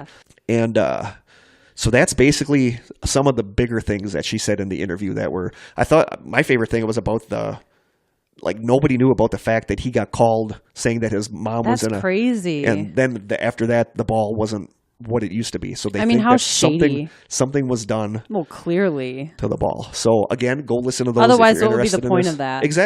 Exactly. So that's just crappy. Yeah. She said that the paranormal events in the house, the organ music, the laughter, all that stuff did happen, but it didn't happen when the ball was there because she says the house always had a history of being haunted. Oh. So she said that stuff actually did happen, and they might have said that, but somebody put it together that it happened when the ball was there. They're not actually related. No. She said that Kirlian photography, and you know what that is, like the photography where you can see objects' auras, supposedly. Yeah, yep. She said those photographs were taken of the ball, and the ball looked like it had solar flares coming out of it. She said it was really, really unusual looking. And she said that they left the house eventually because it was too big for them, and they wanted to get back to their quiet life of being anonymous. They didn't want. They were sick of things were getting worse and worse with people trying to get their hands on the ball. And they didn't know what to do, and they finally just moved away. So that totally get that. That explains their disappearing, yeah. And she said the family that's something in their past that they don't talk about. Because they said they're still kind of pissed about it, about what happened, and they're frustrated, and it just got too much for them, and they don't really even talk about it anymore. But well, they opened their house to a lot of people, and they were taken advantage of. Exactly. So they said that's why they don't do interviews. They're done with it. But after this person, the lady from the family they talked to, saw the stuff that was on the internet, she wanted to kind of clear up some of the things. Well, that's really cool because there's obviously a lot of misinformation out there. There was, but like I said, as soon as I heard that they got in touch with a Betz family member, I'm like, oh crap, this is gonna right. None of this happened. But it's even kind of weirder the stuff she said about I think so. Than the actual story. And so then they finally asked the big question, where is the sphere today? Jerry wrote back and said, quote, "The sphere is no longer in the possession of the Betz family because it has been transferred to a third party for safekeeping." Okay. So it is still out there. I still want to hold it. I really, really want to see this thing. I'm just obsessed with this sphere. It's disappointing though that it's changed. Yeah, exactly. It's not what it was, and it possibly isn't even the actual sphere. Nope, exactly. And that gets to one of the last weird postscripts about this. In the Daily Herald, January 8th, 2019, interview with Paul Hynek, one of J. Allen Hynek's sons, about Project Blue Book, which is on TV now. That's people have posted about that in The Strangers. I haven't watched it at all. I haven't either, but people have posted about it in The Strangers. So the Daily Herald had an article talking with Paul Hynek, one of J. Allen Hynek's sons. The last two sentences of the article say, quote, "I found out recently that a big silver sphere we had was from some famous UFO case in Florida. We would just kick it around on the floor because we didn't know what it was." Oh my God. So Jerry and the Betz family member they were talking to were stunned when they saw this interview, and they're like, those bastards, they might have taken the original sphere. So Hynek might have taken it, and or they said possibly they made reproductions of it somehow, and that's what the Hynek family had. Could be. Which could be, but once they saw that in the article, they were like, ugh. Bastards. So that's possibly where it went. I don't know. But like the family swears that the one they got back was the original one. Just it had been altered. It had in some been way. cut open somehow or opened somehow to get whatever was inside of it out. Maybe they tried cracking it like a coconut. Possibly. But then they asked Jerry if she had any last words about the subject, and she responded, quote, "I guess the best way to sum up our position is to say that we never tried to say what the ball was or is. We just tried to ask what it is." That's true. Yep. They never tried to give an explanation. Now we are ready to close this chapter of our lives for good. So yeah. And that's kind of like the sign of somebody who doesn't have ill intentions. They're not trying to lead you down a certain path. No, they said they never accepted money for anything. Right. They were offered $750,000. That's a lot of money today. That was a heck of a lot of money back then. Yep. She's worth millions today with her business stuff. Really? Jerry Betz, yeah. And they never needed the money. No. So. And one thing that was interesting was that one of their family friends that they kind of knew was a screenwriter or was like a investigative reporter, and he wrote what they called a screenplay of what happened because he made notes of everything that happened. I was just going to say, how come this was never made into a movie? And they sent the Astonishing Legend guys copies of what he wrote. So that's the notes as they happened. That's cool. They said they're on yellowed paper from 1974 because he was writing this stuff as it happened. So they have that. And that's basically where she said that they're ready for the close that chapter of their lives. They're done with the ball. So that's that. So finally, what do you think? And I'm going to go first because it's pretty obvious what I think. That I honestly do think that this sphere was either extraterrestrial or it was something the military made using extraterrestrial technology or based on extraterrestrial technology. That's the only thing that makes any sense to me. That this was nothing that we could have done. I mean, I truly think, I know I've been skeptical in a lot of our last podcasts coming up with. We poo-poo everything. We poo-pooed a lot, but this I 100% think is legit. I do too. Extraterrestrial, or I feel like too many people witnessed what it could do. Exactly. Too many scientists and that's the thing, couldn't is that explain it. People, there was tons of photography and video taken It was well documented at the National Enquirer convention where they had video of the ball rolling up the incline. But at the end of that, the military seized all photography and video, come on. and that's why the only photograph that exists from the National Enquirer thing is one that shows Terry on stage with the ball next to another scientist. And you can see National Enquirer in the background. That's the only photograph that exists anymore from that because all the photography was seized by the military. So all of these people witnessed this stuff. Everybody that came to the house that rolled the ball said they left amazed that it did this. So many people saw this. And granted, there's no evidence that these people saw this, but the Astonishing Legends guys... But it was covered in so many different stories. The Astonishing Legend guys said, right now, everything basically comes down to whether or not you believe this family member who said all this stuff did happen. And I totally do. I totally 100% think she's legit. And I think this ball was something...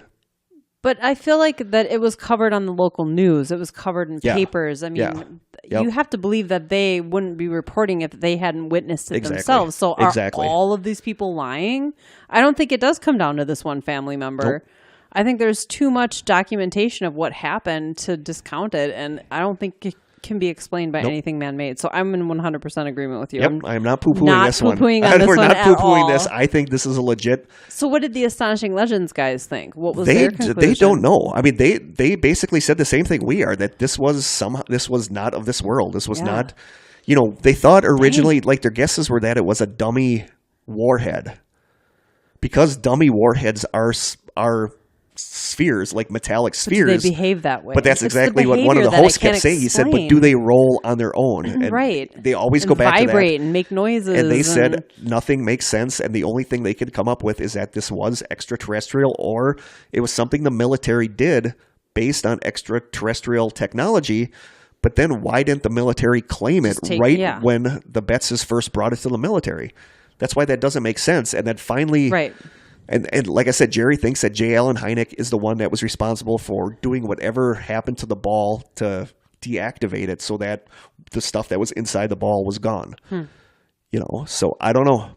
But I do think that this was extraterrestrial or based on extraterrestrial technology. I think it's so rare to come across a story like this. Yeah. I feel like there's always an explanation or something is always a hoax or debunked in some way, shape, or form. And it's just so rare to come across this. Exactly. This is a very cool story. So it is. Like I said, I love this story so much. I've been wanting to do this for so long, and I'm kind of sad now that it's done that we did that.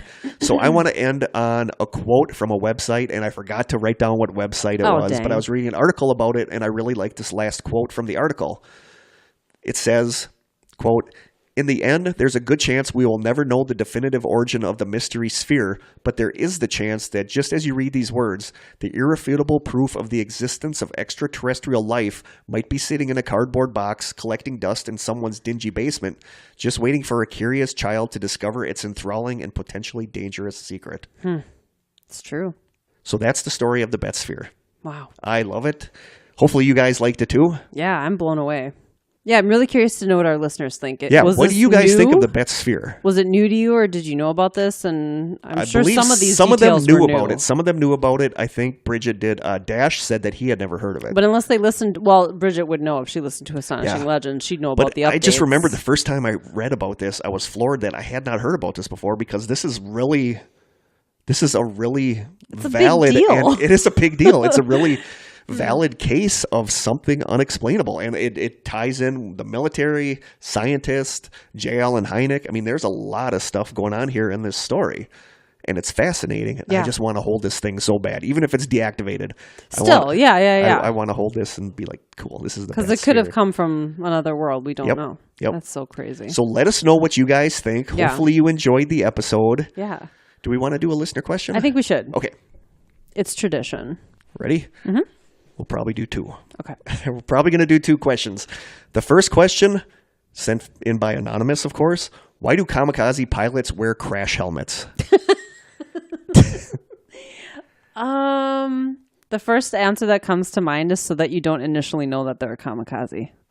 How would you see them? Why would they wear I don't know. I'm going to find the answer. Okay. I suppose maybe something could go wrong before their intended impact, and they'd want to live through it so that they could get back in another plane and take out their intended target. Here is the answer from Mental Floss magazine, which is an awesome magazine. If Okay, you've never I've heard of it. Definitely check it out. This is sort of a trick question, as they technically didn't wear helmets, but they wore leather flight caps that covered the head and ears. These kept the pilots from getting too cold or going deaf while flying with their cockpit canopies open, which they sometimes did to get a better view when taking off, landing, or looking for landmarks. So they didn't technically wear helmets, they wore flight caps. Okay. That is your answer. Good question. I wonder if they knew you'd have an answer. Probably not. Kind of Another question. Do you guys go camping? And if so, what strange things have you seen in the woods?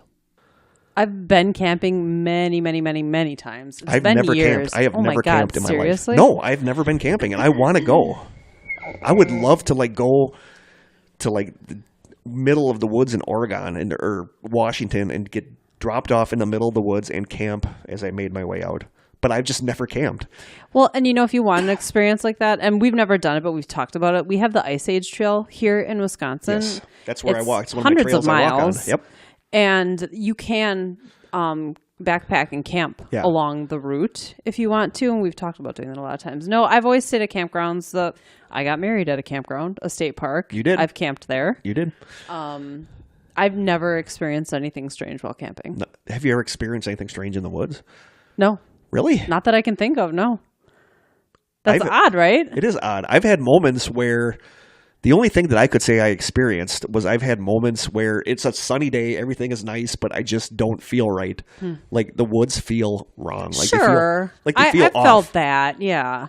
Because you can be very isolated and vulnerable in the woods. I think I might have talked about this on here, but there was that one day where my friend Aaron and I were geocaching, and we were in a woods, I want to say down by LTC, down by Cleveland, Wisconsin. We were in a woods. We walked into the woods to get the geocache, and we were walking through the woods, and I hated it. I felt off. I felt like something was watching us, and I felt like I did not want to be there. And I didn't say anything, and we're walking, and then Aaron goes, dude, I don't like this. I don't feel right. So then I told him too, and we got our geocache, and we got out of there, but both of us just felt wrong. Like something was watching us that did not want us there. And it was just so weird because it was a nice sunny day, and we were there, and we both felt it, and we just wanted to get out of there as quick as we could. So that's probably my one weird woods experience. I love reading stories about weird things that people come across in woods because I love being in woods. The funny thing is, and I've spent a lot of time in the woods. I grew up in the country and spent a lot of times running around in the woods as a kid. I love hiking. We've done that so many. My husband and I do that a lot in the summer. We hike through the woods on the trails around here. I love being in the woods, but the thing I fear the most in the woods are people. Yeah. I'm not afraid of animals. We don't have a lot around here to be afraid of. We have wolves, but not really in this area. We have bobcats and things like that, but not. It's very coyotes. I guess I'm not worried about that stuff. Bear aren't really around here. You have to go further north. It's people that I'm afraid of. So no, I've never had a paranormal experience in the woods, and I would never. I'm very hesitant to go walking in the woods by myself, even with my dog, just because there are too many creepy people out there. There are. But no, I can't think of a paranormal experience that I've ever had in the woods, camping or not. No Blair Witch experiences for me, thank goodness. Yeah, that's a good thing. I would never go camping again. I'm okay with my little moment where we didn't feel right in the woods. Yeah. But that happens a lot where I'm walking through the woods on my trail and it's a nice day and all of a sudden just out of the blue, I don't like it. I don't like where I am. I feel like something's watching me, so that happens on occasion. So yeah, thank you guys for the questions. Interesting. I'd like to know if they have ever experienced have you guys ever camping. experienced anything weird in the woods? I feel like that question came from somewhere. So yeah, if you asked that question, you had an experience. I'd love to hear about it. If you did, let us know about it. Because it is a very vulnerable thing to go camping. You're just in this little tent that you're separated by you and whatever else is out there with a very thin layer of nylon or whatever tents are made out of. That's not going to stop a knife or a chainsaw or an axe. Right. No. So let us know. If you've had any weird woods experiences, please get back to us and let us know. Yeah. Write to us in The Strangers, our closed Facebook group where all the good stuff happens. What's our email address? I don't know right now. My Dayquil is starting to wear off, and I'm starting to get all stuffed up and congested. I'll look it up.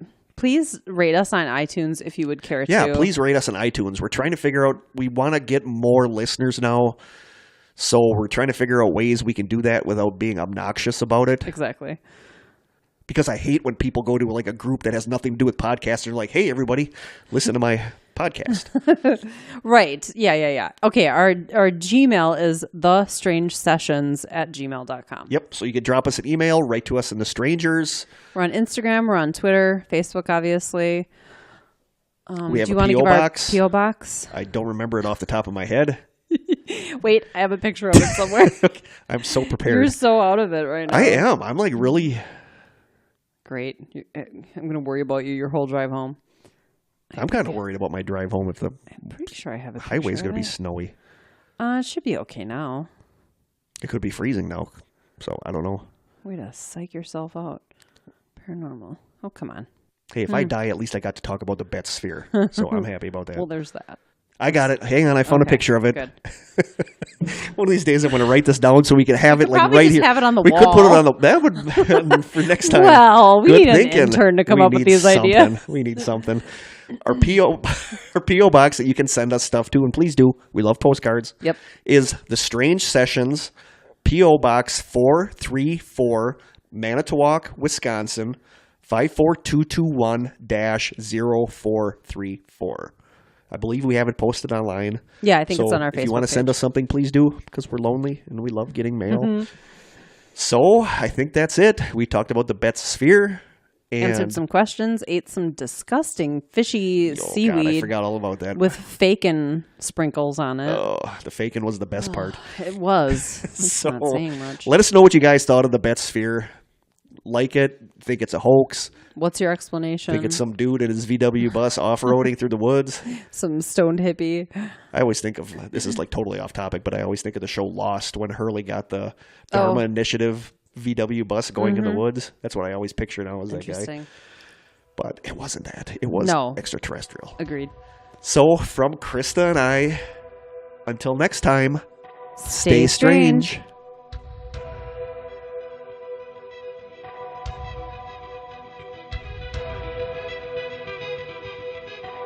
This has been an Old School Media production, executive produced by Kurt Konechny. For more information and content, please visit strangesessions.com.